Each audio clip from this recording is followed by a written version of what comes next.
وعلیکم السلام ورحمۃ اللہ۔ آپ کا سوال ہے کہ زکوٰۃ کن لوگوں کو دی جاتی ہے، اور آگے آپ نے کہا ہے کہ صدقہ یا صدقہ فطر جو ہے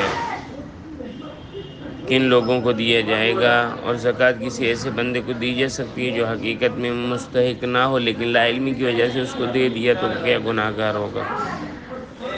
تو آپ کی جو سوال کے پہلے جز کا جواب ہے وہ یہ ہے کہ مصارف زکوٰۃ قرآن نے بیان کیے ہیں، وہ 8 ہیں۔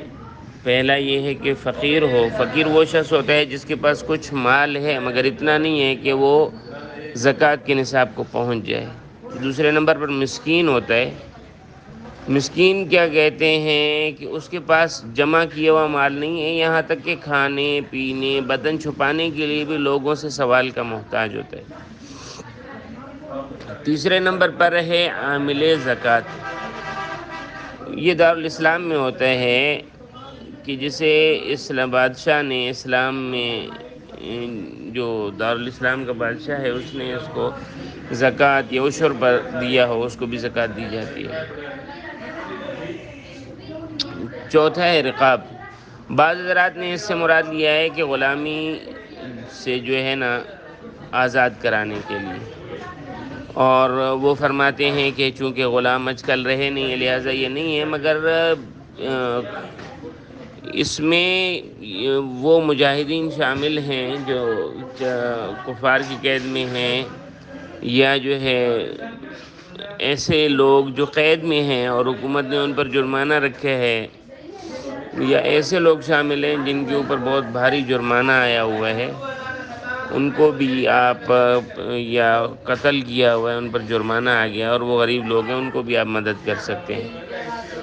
اور اس کے بعد ہے قرض دار مدیون۔ قرضہ ہے اور قرضے سے نہیں نکل سکتا، ڈوبا ہوا ہے قرض میں، اس کو نکالنے کے لیے بھی آپ دے سکتے ہیں۔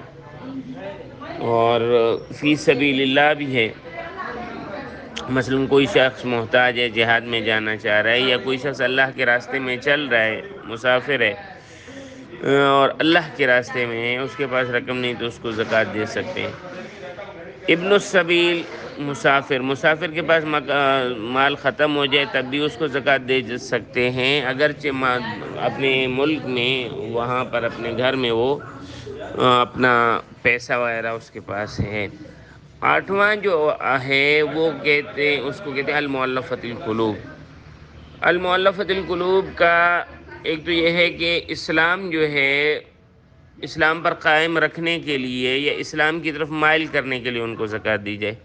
تو اسلام کو جب قوت حاصل ہو گئی تو یہ لوگ ختم ہو گئے، عمر رضی اللہ تعالیٰ عنہ نے فرمایا۔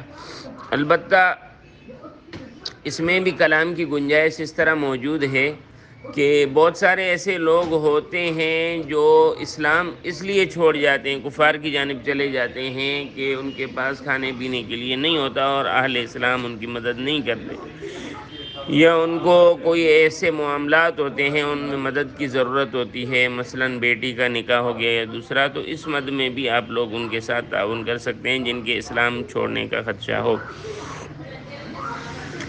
اچھا، صدقات واجبہ اور صدقات فطر بھی انہی لوگوں کو دیا جائے گا۔ لا علمی میں کسی بندے کو دے دیا اور بعد میں پتہ چلا کہ یہ مستحق کی زکوٰۃ نہیں تھا، اور دیتے وقت آپ کو اندازہ تھا کہ مستحق کی زکوٰۃ ہے، تو آپ کی زکوٰۃ ادا ہو گئی۔